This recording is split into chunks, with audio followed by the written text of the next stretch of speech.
Well, so glad all of you are here. We're going to talk today about the leader that God uses, and I want to begin with a prayer. Our Father in heaven, we come before you now, recognizing that we are not sufficient in ourselves to be the leaders that you would want us to be. And I think of the prayer that Solomon prayed so many years ago when he recognized his own sufficiency and he asked you for wisdom so that he could be for those that were looking to him what you would want him to be.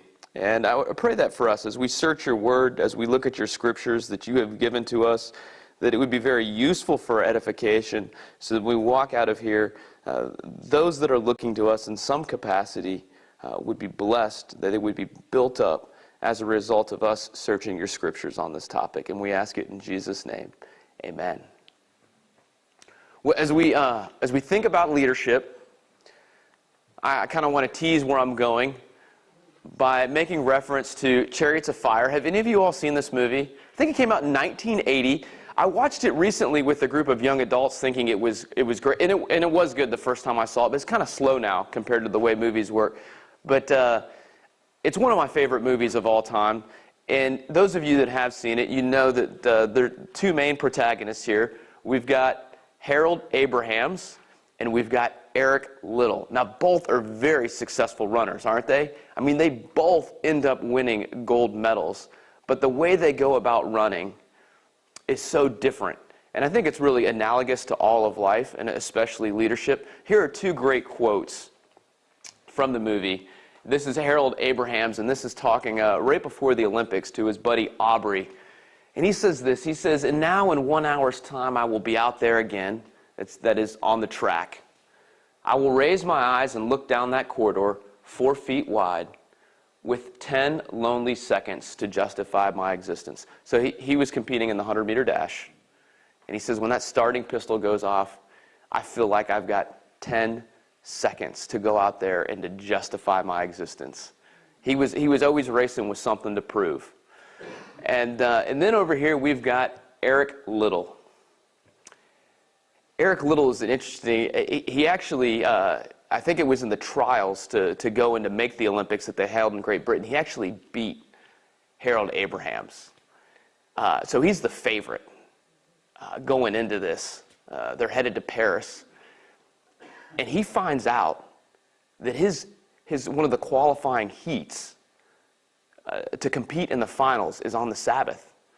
And being a strict Sabbatarian, he just said, "Hey, I'm sorry, I'm not going to be able to run in the Olympics now." He's willing to completely walk away from the whole thing. And he gets all this pressure, like the head of the United Kingdom's Olympic Committee comes and talks to him. I don't know if it was the king himself or a representative. I'm trying to remember. Was it the king himself? The king of Great Britain kind of puts some pressure on him. "Hey, you got to do this. We're kind of looking to you do this for the country." And he says, "Hey, I'm sorry."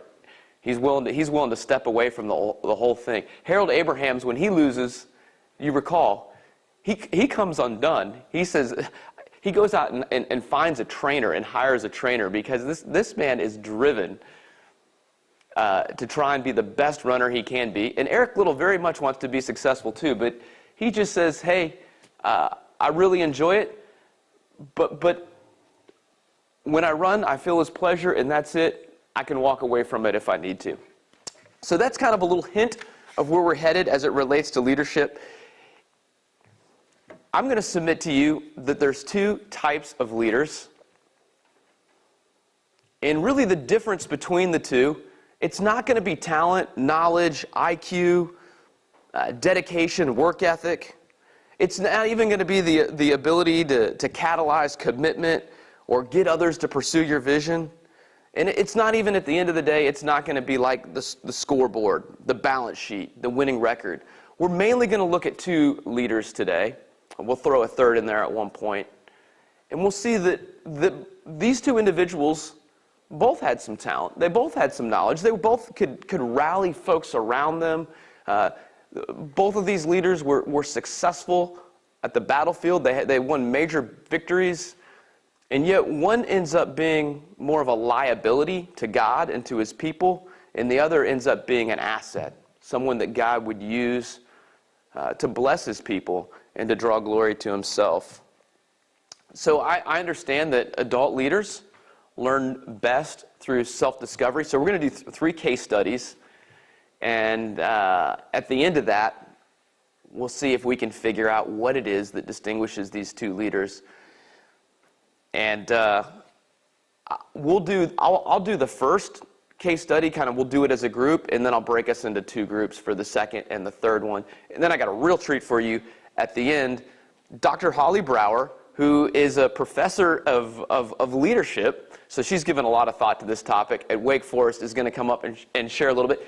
She has no idea where I'm going with this. This is kind of like, so those of you that maybe have studied a little history, you know that, if David ends up preaching until 12:05, we feel like, oh gosh, this is going long. But back in the old days, I was reading a biography of Jonathan Edwards, and what would happen after Jonathan Edwards would finish one of his messages, like the elders from the church would stand up and take turns in giving commentary, like talking about. But I'm going to end early. We're not going to go late. And I've asked Holly, since she's given a lot of thought to leadership, to come and just sprinkle in a few nuggets as well. So that'll be fun. We have that to look forward to. So let's do the first case study together. If you want to take notes, you could just maybe divide a piece of paper in half, and you could put something on the left side, you could put something on the right side. And the first passage to put on the left side would be 1 Samuel 15, and then on the right side we've got 2 Samuel 12. And what these leaders have in common is they both make a mistake. And I want you to see how these 2 leaders are different in the way that they respond to their mistake. So, I'll have the passages on the screen here in a moment. Now, 1 Samuel 15. This isn't the first time this individual has made a mistake. This is King Saul. We could see him making another mistake, and in chapter 13. But we'll focus in on just this one in chapter 15. And here's the context for this. Samuel, the prophet, comes to Saul and says, hey, God's got a mission for you. The Amalekites, these people have been awful. Their sin has reached such a point that it's time to wipe them all out. And I know that raises some questions in itself, but let's just focus on the leadership. And that can be a question for another day. So that was his mission. Go to the Amalekites, wipe them all out, devote everything to destruction. Now, guess what happens?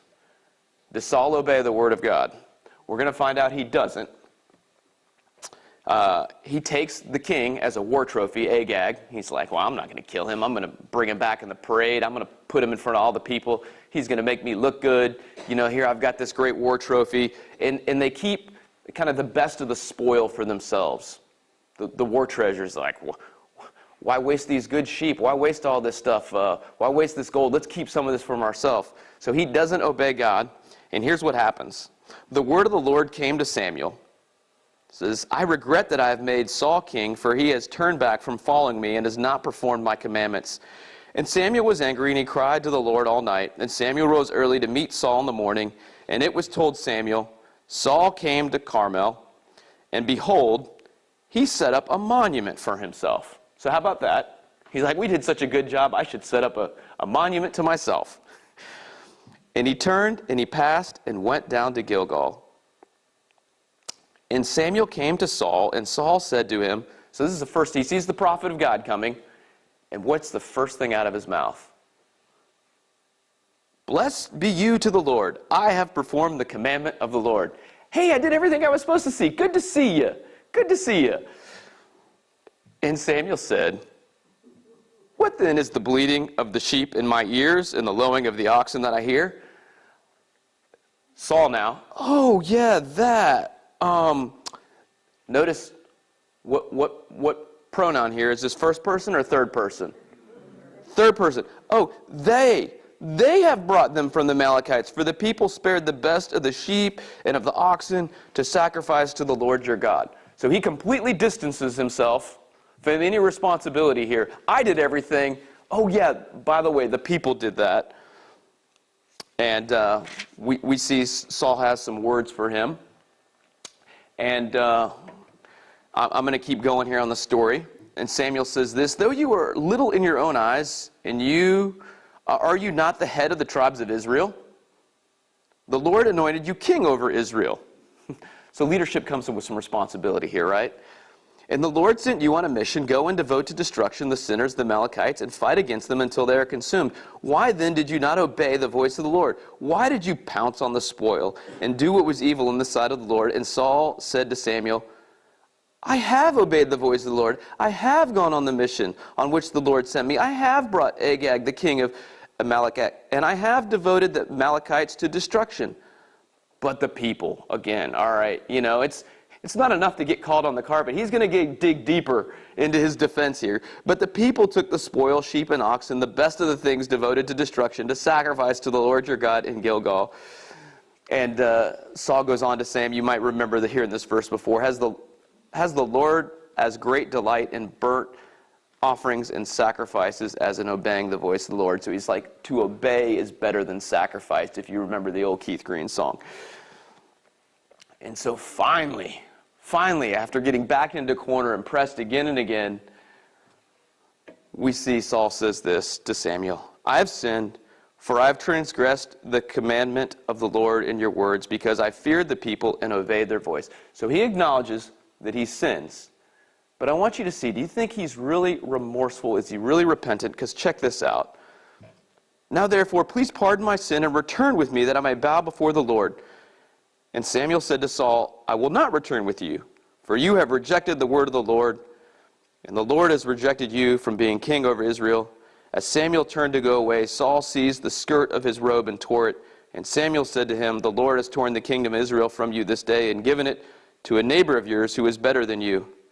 And also the glory of Israel will not lie or have regret, for the God of Israel will not lie or have regret, for he is not a man that he should have regret. Now here's Saul's personality shining through. Then he said, I have sinned, yet honor me now before the elders of my people and before Israel, and return with me that I may bow before the Lord your God. So why does King Saul want Samuel to come back with him? Is he's like, gosh, I've sinned against the Lord, I'm truly repentant, or it's like, I'm going to say this, I'm going to say I'm sorry, so that you'll come back with me, and then maybe we can still put up a good front, and the people will still look to me and respect me. Is he grieved over his sin, or is he grieved over a potential loss of popularity? It's the latter, right? Yeah. All right, hold that thought. Let's go to leader number 2, King David. Does King David ever make a mistake? Does King David ever have to get confronted by a prophet? Yes, twice. We could look at 2 examples. He takes a census at the end of his life, and we could see he gets called on the carpet there. Or we could go to 2 Samuel 12, so we can turn there. And I think this is even more horrific than what King Saul did. So the army are out. They're fighting the battles. It's that time of year where they go and do that thing. And King David hangs back in the palace. And he spies a beautiful woman bathing. And he abuses his power and sends for her. It becomes apparent a few weeks later that she's pregnant with his child, and he decides to cover up his sin. And so he finds her husband, Uriah, who was part of his military, and he says, come on back, Uriah, I want to give you a 2-week R&R. Why don't you, enjoy some quality time with your wife? Hoping, like, we can cover this up. No one's going to notice now. The timing's all going to work out. But Uriah is an honorable man, and he says, I can't be enjoying R&R while my soldiers are there in the trenches. And so he won't even sleep with his wife. And so David does a big gulp and says, what am I going to do here? And you know what he does. He concocts this plan where he puts Uriah in the thick of the battle, and he gives an order for his men to pull away, and Uriah is killed because of what this scheme that David concocted. So adultery, murder, this is pretty bad. And the prophet Nathan comes to him, and he tells him this little parable about a guy that, a rich guy that went and took the guy that had one sheep and claimed it for his own. And David is just, he's worked up. Who is this? This man should die. And Nathan goes, you are the man. You're the man. And guess what David says? Does he backpedal? Does he try and excuse his actions? Here's what we see. Here's what David says. As soon as this is Nathan's talking. Thus says the Lord, behold, I will raise up evil against you out of your own house, and I will take your wives before your eyes and give them to your neighbor, and he shall lie with your wives in the sight of them. For you did it secretly, but I will do this thing before all Israel and before the sun. So, I mean, just like Saul, there's going to be some consequences for the disobedience, and we see how Saul responds. And David, when he finds out the consequences and he realizes what he did, here's what he says: I have sinned against the Lord. And he just kind of puts his head down. He owns it. He takes responsibility. And then some of you know this is what gave rise to Psalm 51. And we see, I think we see genuine repentance here. I think we see where his heart is oriented. He says, God, created me a clean heart and renew a right spirit within me. Cast me not away from your presence, and take not your Holy Spirit from me. So really what he's concerned about, I think what we see right here is not his reputation with the people that he's trying to lead, so much as his standing with God. That relationship's more important than, oh gosh, what are the people, how are they murmuring? What are they going to say? What's going to be in the newspaper? What's going to show up in the blog? It's like, God, I care most of all right now about what you think, and I need this relationship to get restored. So two leaders, both had some great military successes, but when we see when they made mistakes, do leaders make mistakes? Yes, every leader is going to make a mistake. I don't care what you're leading. I don't care if you're leading a bunch of kids, grandkids. It doesn't matter if you're church. If you're leading a company, you're going to make a mistake. It's inevitable. None of us are perfect. And so what we need to figure out is how do we handle our mistakes? Because they're going to come. And let's see if we can figure out later how they're able to handle this so differently. Let's go on to case study number 2. Can we do that now? So I think it would be fun if we got into 2 groups. If you guys feel comfortable with that. We could have kind of like one group over here, one group over there.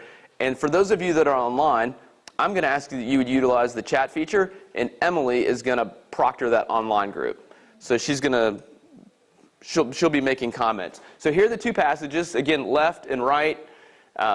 If you don't feel comfortable, if you'd prefer to stay at your own table, I'm fine with that too. And for those of you that are watching this class after the fact, you'll see in the comments, we're just going to put some time where I can tell you to rejoin us, because I want to allow some time for self-discovery. So this is actually 3 leaders, all right? So the very first one, you're going to see Jonathan. All right? It's like 18, 1-4. That's Prince Jonathan. That's King Saul's son. And then we're going to have King Saul, and then we're going to have David. All of them have to respond to new talent, to rising star. There's there's a young buck. There's a young eagle that's come in to the fold. How are they going to react to this? Let's see what you come up with. You guys can have one big group, or somebody can go over and join Holly and John and Brian. Your call.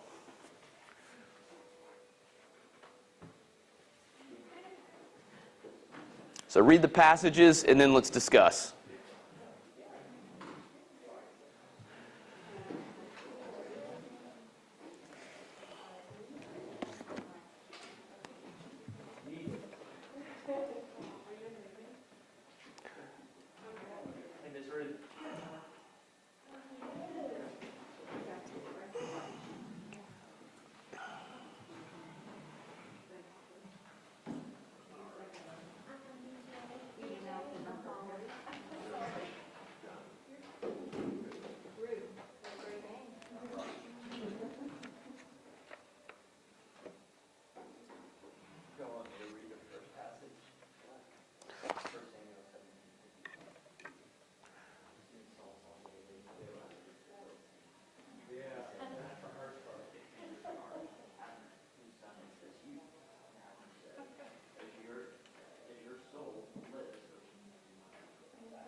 Emily, do we have anybody online?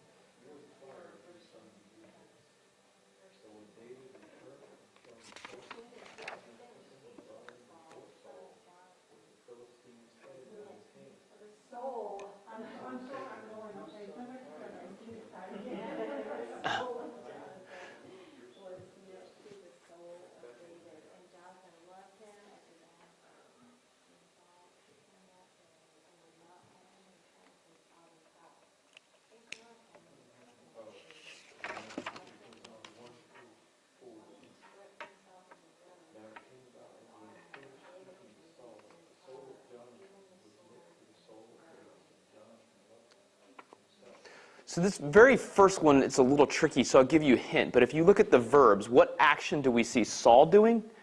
And then what action do we see Jonathan doing? So look at the verbs in particular.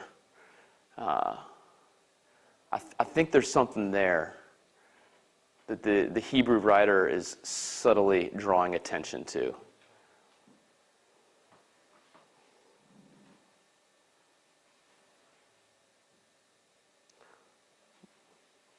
We see it in 18 verse 2, what Saul's doing. And then we see Jonathan doing the exact opposite in verse 4.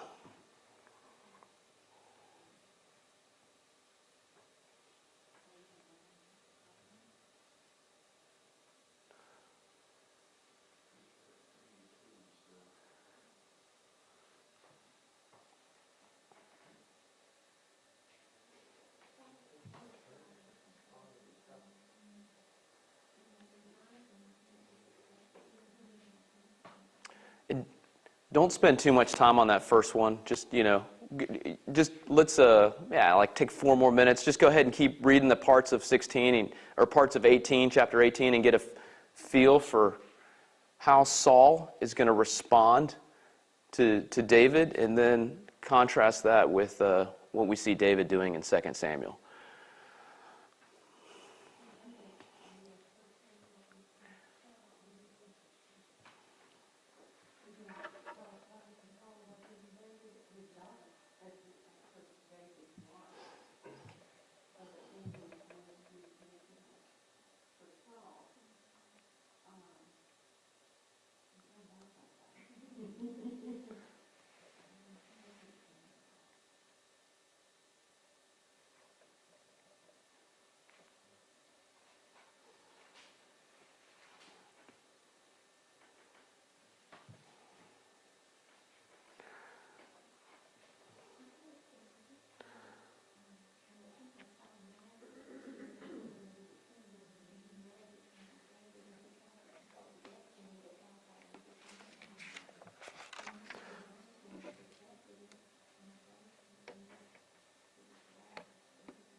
Let's take one more minute and then I'll bring us back together.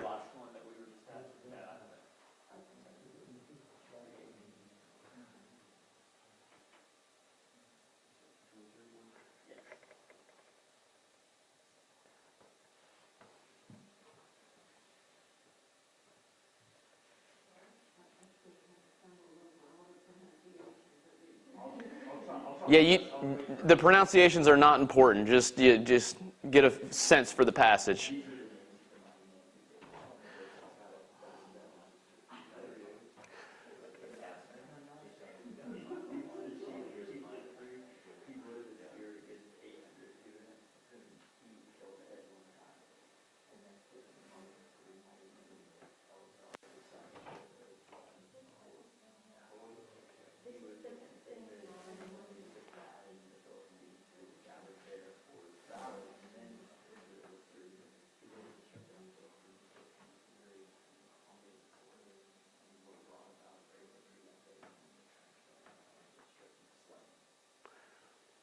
Next to him was Shema, and the son of Ajib, the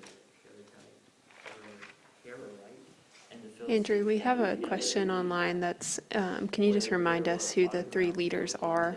And the men fled from the Philistines.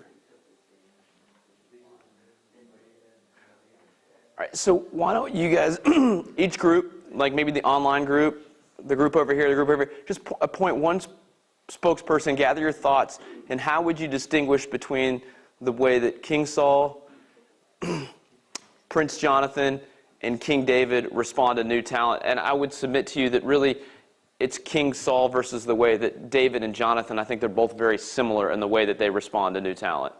So it's gather your thoughts, and then I'll call on a group. If there's any online comments, Emily, you can be the spokesperson.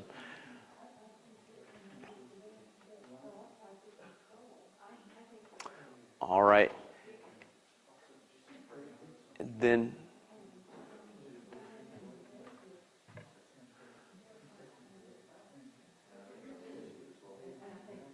Hey, Andrew? yes, David. Online, there was a question about, can you refresh us who the three... Sure, I'll be happy to do that again. So One second. we've got King Saul. Okay, 1 second. Online, there's someone has a question about who the three leaders are again. Can you remind us of that? Sure. So the three leaders again, we've got King Saul, we've got Prince Jonathan, and we've got King David. Okay. And it's, I don't see really three different responses so much as two different responses, with King David and Prince Jonathan being very similar and King Saul looking a little different. So let's just grab a microphone and somebody give me, from each group, what'd you guys find out? Looks like you guys got a microphone on your table already. I don't, if you've got one at your table, somebody would use that, that'd be great.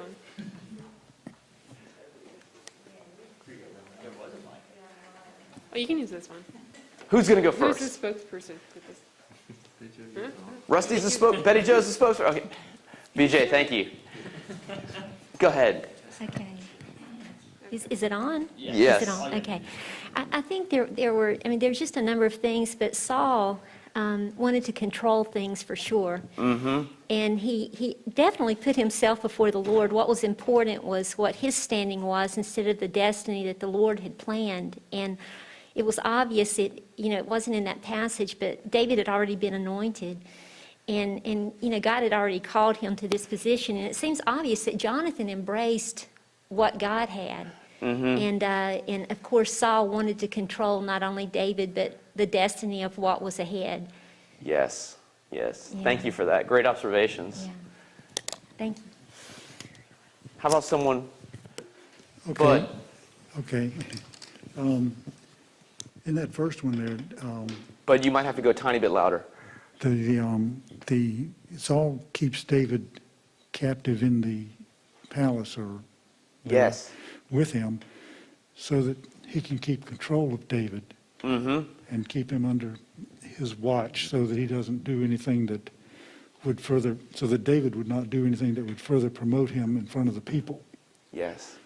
In the second thing about David, Jonathan is giving David comfort and physical comfort in the field, so that he's being compassionate towards David in that respect. Yes. Yeah. Thank you. So I'm going to tease out a couple observations as well, but I think, go ahead, Emily, you got one? Great. Yeah. Fran said that David affirmed, empowered, and equipped those under him, but Yes. Saul feared, envied, and sought to disable those who arose under him. Yes. Yeah. We're going to see what it's like to be under these two different leaders. We already saw what happened with the mistake. How would you like to be in a department where Saul was the department head and things didn't go exactly as planned, and so the department head goes to the meeting with all the other VPs, and the president calls out, hey, what's going on here? Department of Technology, I thought you guys were going to have this ready to launch. You think Saul's going to accept responsibility for that? If you're under Saul, whose fault's it going to be? He's going to throw you under the bus. So I love that observation from whoever made that about, what's happening to those underneath. Here's I think what we see going on as it relates to new talent. So we see that the words, the verses that we looked at there, 1 Samuel 17 and then the start of 1 Samuel 18. As soon as David returned from striking down the Philistine, Abner took him and brought him before the Saul. And, hey, who are you? We get to verse 2. Saul took him and would not let him return to his father's house, sort of like what you were talking about there. But here's a man that wants to take. He's taking. Hey, you're mine now. And Jonathan, in contrast, what does Jonathan do? The exact opposite. He gives. He says, here, I'm going to make a covenant with you. I'm going to take off my own clothes, and I'm going to give it to you. I'm going to give you my armor. I'm going to give you my sword. I'm going to give you my bow. I'm going to give you my belt. This is great. If there's anyone who should have been threatened by David, who was it? It's Jonathan. And you know what? Jonathan's not some guy that's just wiping his brow and being like, oh, good, I really don't have it in me to do this whole military thing. Here's finally somebody that could go and fight the battles. Remember what happens in 1 Samuel chapter 14? Who's the hero of the day? It's Jonathan. It's Jonathan and his armor bearer that say, hey, we're going to go take that Philistine outpost. We're going to climb up to that garrison. And let's just see what happens. Maybe the Lord will give us some favor. So this takes a lot of bravery.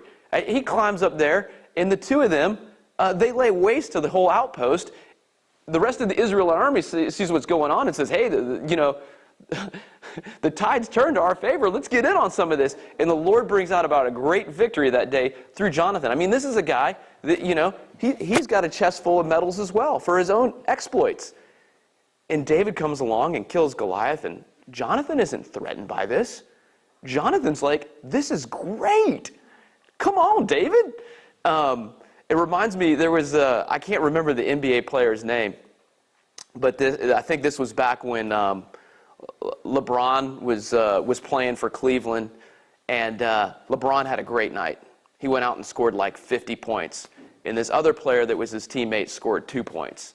And he tweeted the next morning, always a great night when LeBron and I team up for 52 points. Isn't that great? And I think that's kind of, we see a little bit of that in Jonathan, and we see a little bit of that in David. Saul, on the other hand, is the complete opposite. He sees this new talent coming, and he's wanting to control it, and he's wanting to snuff it out. We see that after David kills the Goliath, they're heading back home, and the women are singing, Saul has killed his thousands, David has killed his 10,000s. And what does it say about Saul? He's not celebrating this. He's incensed. It's not like he's putting the e-brake on the chariot and being like, hey, David, come up here and hop in with me. Let's roll into Jerusalem. and take, and revel in this moment. It's like, I got to get rid of this guy. I'm going to throw a spear at him. But it's interesting. We get to David now. I'll fast forward through some of this. Here's David. We got to chapter 23. Some of you maybe had a chance to read some of this. It talks about his 30 mighty men. Now, if you read the list, there's actually like 37 names. But let me tell you a little bit about some of these guys. Josh Heb, I'm going to guess that's how you pronounce it. He was the chief of the three. He wielded his spear against 800 who he killed at one time. Wow. How about this next guy, Eleazar? He was with David when they went to fight the Philistines. Basically, everybody was retreating, and he's like, not me. I'm keeping my ground. And the Lord brought about a great victory that day, and he stayed there and just kept killing Philistines until his hand was weary, and his hand got stuck to the sword. How about that for an exploit? There's this guy that's mentioned in there, Benaiah. He jumps in a pit with a lion on a snowy day, and he wins. And he's captain of the bodyguard. So here are these guys that have all these exploits. Like, these are the guys. Who do you think was in the front page of the newspaper the next day? Was it David, or was it Josh Heb? Or was it Eleazar? Or was it Benaiah after those exploits? Who was it? It was these guys, right? Because they did some pretty awesome stuff, and yet David doesn't feel threatened by it. David's like, hey, there's room for you on my team. This is awesome. I got a guy heading up my bodyguard that killed a lion in a pit on a snowy day. That's who I want on my team. So totally different response to new talent. And I think what we have to recognize as leaders, there's going to be people that are going to come along that might be better at something than we are. Doesn't that happen? Like, here you are, you've been on the team, you've been in the department, you've been in the organization, and you're the one that people go to when they have the technology question. Or you're the one that people go to when they want advice on PR. Or you're the one that when they've got a question that just seems to stump everyone else and they can't solve. They've been coming to you because you're a great problem solver. And now here comes somebody else that maybe is a little bit more mechanically inclined, or knows a little bit more of technology, or can sing a little bit better, or can teach a little bit better, or preach a little bit, whatever it is, can write a little bit better. Is that person going to be a threat to you, or are you going to make room for them? We see two totally different responses here. All right, let's go to the third case study. How about we do this one together again, all right? Is that okay? Well, I'll try and have some dialogue. I want you to see how they differ and how they view those underneath them. So here we've got Saul again. So talk about responding to new talent. As we kind of read on in the narrative, what we see is Saul's unsuccessful in throwing the spear at him. So like multiple times he marshals his army and they go on this walkabout through the deserts, the mountains, trying to find David so they can wipe him out. And at one point, Saul heard that David was discovered and the men who were with him. Saul was sitting at Gibeah under the tamarisk tree on the height with his spear in his hand. So, what's Saul's position? He's sitting, all right? And all his servants were standing about him. How about that? Can you picture that? This guy's reclining. He's got everybody standing around him. And Saul said to his servants who stood about him, "Hear now, people of Benjamin, will the son of Jesse," that's David, "give every one of you fields and vineyards? Will he make all of you commanders of thousands and commanders of hundreds, that you have conspired against me? No one discloses to me when my son makes a covenant with the son of Jesse. None of you is sorry for me or discloses to me that my son has stirred up my servant against me to lie in wait, as at this day." What pronoun did we hear the most there? Yeah, that old Toby Keith song, "I want to talk about me," right? I want to talk about number one, oh my, me, my. That's Saul. He's just sitting there and he's giving these guys a tongue lashing because they're not working for him. What's important is him. And the people are there to help him accomplish his objectives. That's it. It's about him. Now, let's contrast this with David. This is from that chapter we were just looking at. And 3 of the 30 chief men went down and came about harvest time to David at the cave of Adullam, when a band of Philistines were encamped in the valley of Rephaim. David was then in the stronghold, and the garrison of the Philistines was then at Bethlehem. So this is like familiar territory to David. And David said longingly, "Oh, that someone would give me water to drink from the well of Bethlehem that is by the gate." So is he serious in this? Or he's just, oh, you know what would be great right now? Yeah, some of my mom's apple pie or something, you know. He's not actually like giving an order, but these guys are so loyal to him that 3 mighty men broke through the camp of the Philistines and drew water out of the well of Bethlehem that was by the gate and carried it and brought it to David. But he would not drink it. He poured it out to the Lord and said, "Far be it from me, O Lord, that I should do this. Shall I drink the blood of the men who went at the risk of their lives?" Therefore, he would not drink it. What's he communicating there to his men when he does that? Yes. Like, whoa. Hey, who am I just to dispatch 3 of you and, that you guys would risk your lives to do something like that for me? No. As a leader, he's not just expecting his guys to just be at his beck and call and do whatever he says. He's actually wanting to serve them. He's valuing their sacrifice. Pretty noble thing. So we see the difference there. All right. So any thoughts now on what really makes these leaders different and how they handle their mistakes, how they respond to rising talent, how they view us underneath them? I've got another case study. I'm saving that for next week. But we can see we can keep teasing this out. But I want to get us to a good stopping point. What makes these 2 leaders different? Mm-hmm. Okay. Yep. Mm-hmm. I think that's true. Let's see if we can go even a little bit further. Who is their God? Yeah, I think so. Yes. Who's the God? Mm-hmm. One is humble and one is scared. Yeah. Yes. Yeah. One's humble, one's scared. And kind of going along that, here's my thesis I'm going to submit to you. Here's just, try this on, think about it the next week. We'll look at it again next week and see if this makes sense to you. But here's my theory. There are leaders that, just like Harold Abrams was running, he said, when that gun goes off, I got 10 seconds to justify my existence. There are leaders out there who are seeking justification. They're seeking validation. They need to prove themselves. They don't feel like they have enough, and so they need something.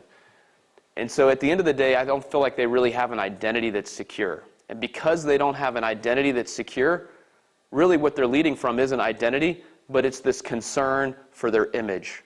They're worried about, hey, what other people are thinking about me? And so they're image-centered, they're image-driven. It's like, what are the others saying? And then there's other people, like King David, who are absolutely secure in their justification. They don't need validation from others. And because they're secure in their identity, because they're identity-centered, I think they're able to lead in a totally different way. We'll come back to some of this next week, but here's the contrast I see. People that aren't secure in their identity, what it's going to mean is they're going to be focused on their image. And people who are focused on the image are going to be insecure.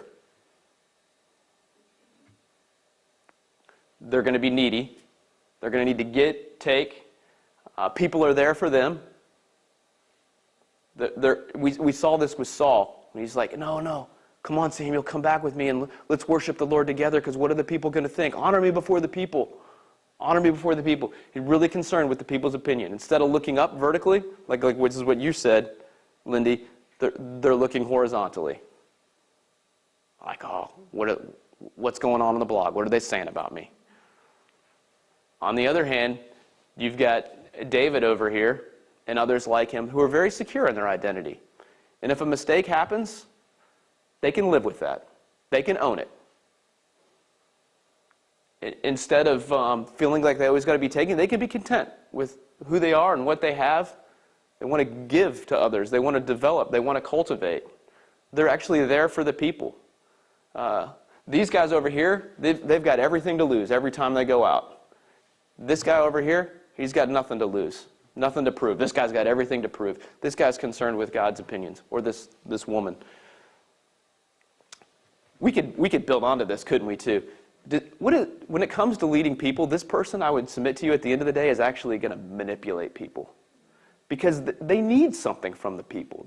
They need affirmation, or they need approval, they need applause. They're desperately looking, because they're looking horizontally to those they're leading. They need something from them. This person over here, because they're looking up, they don't have to manipulate others. They're just looking to serve. And as a result, they're going to cultivate and they're going to develop. So I think, any thoughts on that? Does that make sense? How, like, at the end of the day, really, what's going to make the difference between how people respond to mistakes, or how they view new talent, or how they develop others, at the end of the day, it's really going to be what's going on at the core. What's your identity? Are you secure in your identity? And if you are, I think you've got the potential to be a leader God uses. And if you're not secure in your identity, I think the default is going to be that you're going to be focused on your image, and you're going to be more of a liability to those underneath you, because you're going to be worried about what's happening and what are you projecting to others. And, we're at a good spot for Dr. Holly Brower to come up and to close us out. And we'll build on this next week. I hope you guys will come back, because there's still a little bit more to teased out, but I went ahead and put the thesis out there. You try it on this week. Watch the movies, TV shows, see if this holds true. And Holly, would you mind coming up here? If it gets annoying, you can just hold. Okay.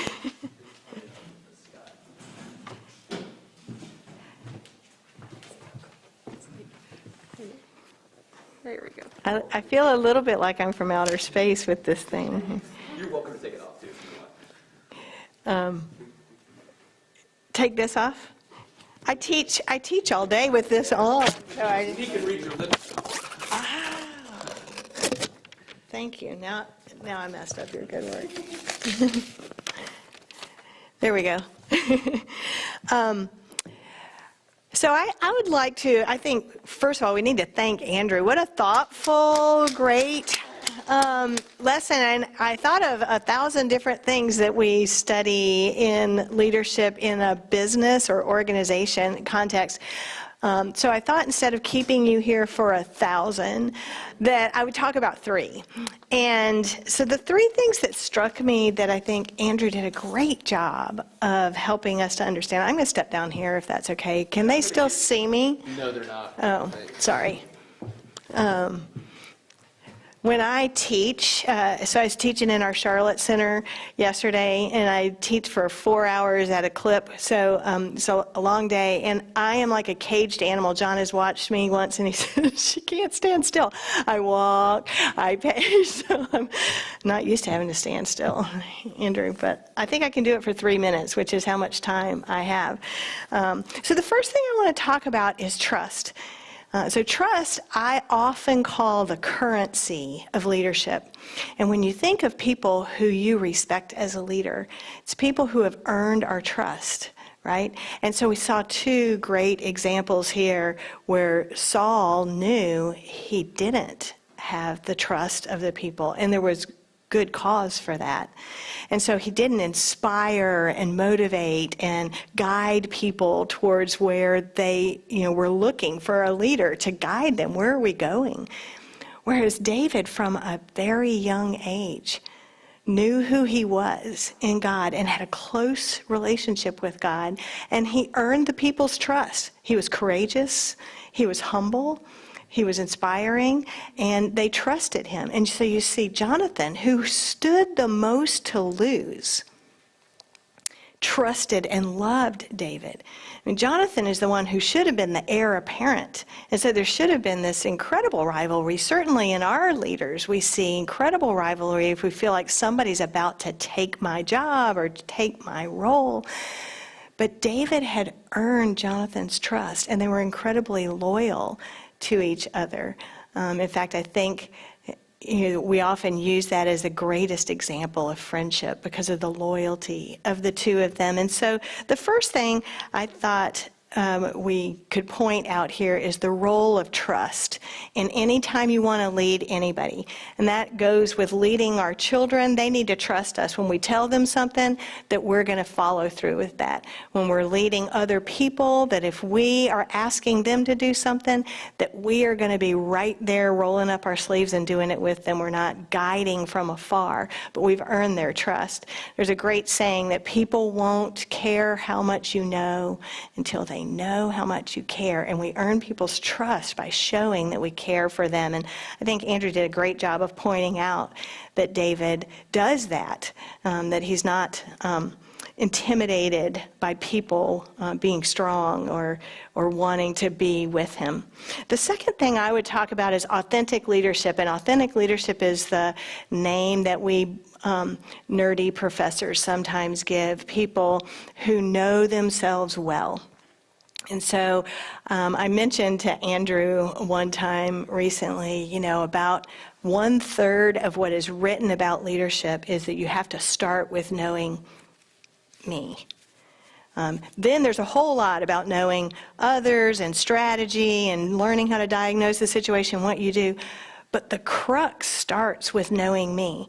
And once I know myself and I become comfortable in myself, we see what happens. So with David, we have a leader who knew himself. He had spent so much quiet time with God out in the fields. He was very familiar with God, and we have so many Psalms that show us this close relationship. He was very close. He had a close personal relationship, and from that, in my opinion, he got his calling.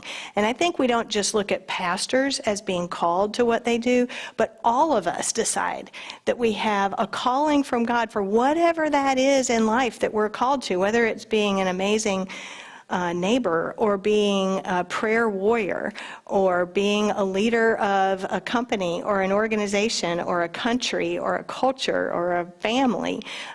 Whatever, we seek who we are and how has God uniquely gifted us and called us, and then we follow that calling. What we see in authentic leaders is they know themselves well. And so when you go to leadership development things, that you've probably been to lots of these, you take these assessments and you learn what the Myers-Briggs says about you or what the DISC says about you, or all these different assessments, and you get to know yourself, and the hope there is that you'll become comfortable in your own skin. So what do we see in Saul?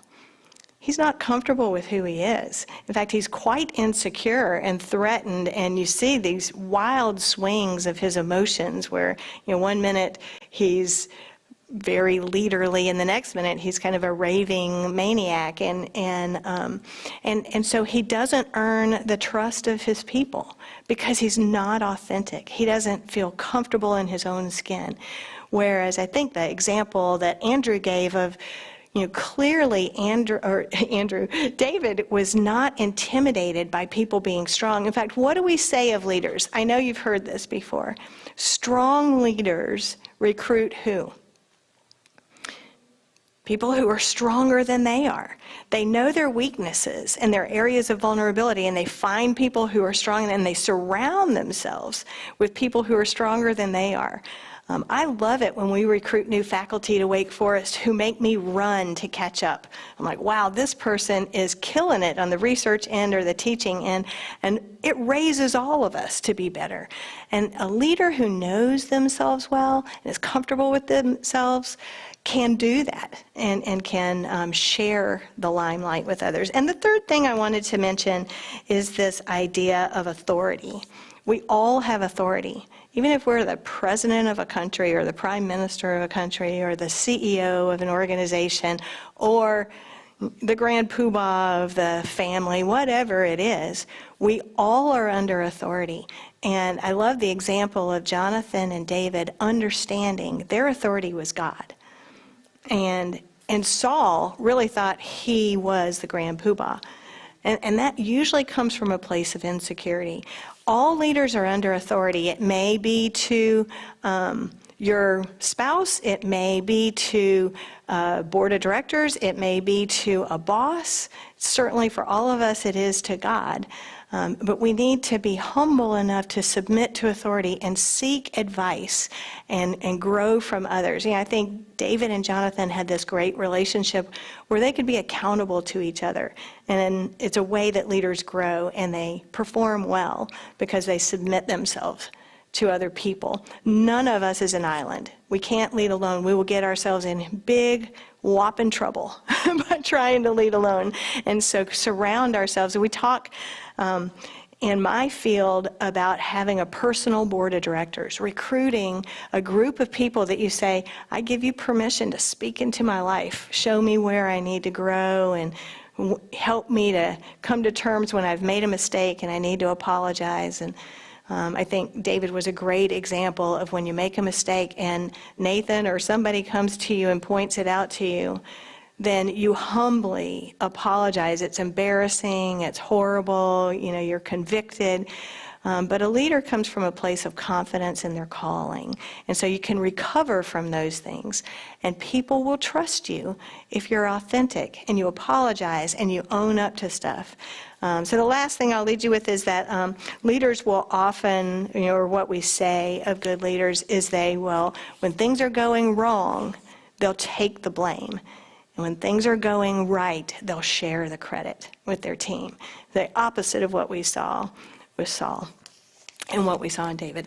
Thanks, Andrew. Thank you, Holly. Thank you, Holly. And really appreciate that. I'll close this now in a word of prayer. And if you have any leadership questions, I'm sure Holly would be happy to hang around for a few minutes. It's a wonderful blessing to have that resource on our church. She's helped us with some of our staff meetings. She's just really gifted at what she does, and a lot of nonprofits pay a lot of money and businesses to come and have her facilitate sessions, and we just got some of it for free. That's great. God, we want to be leaders that you could use, and we realize that the difference between the image-driven and the identity-centered leader isn't just this binary thing. It's more like a spectrum. And I pray that right now, where all of us do struggle a little bit with the image that we're projecting, that you would help us to make steps, to make strides toward being more grounded and centered in you, that we would care more about your voice and your approval than what those on the left or the right might be whispering about us, about the comments that we might receive. Help us to realize that ultimately we're accountable to you, and then as we do that, would you fill us with your Spirit so we could go and be a blessing to others, serve those underneath us, to cultivate their talents, and to bring out the best in others. Be with us now as we head into the week and help us to see the opportunities that you would want us to. And we pray in Jesus' name, amen.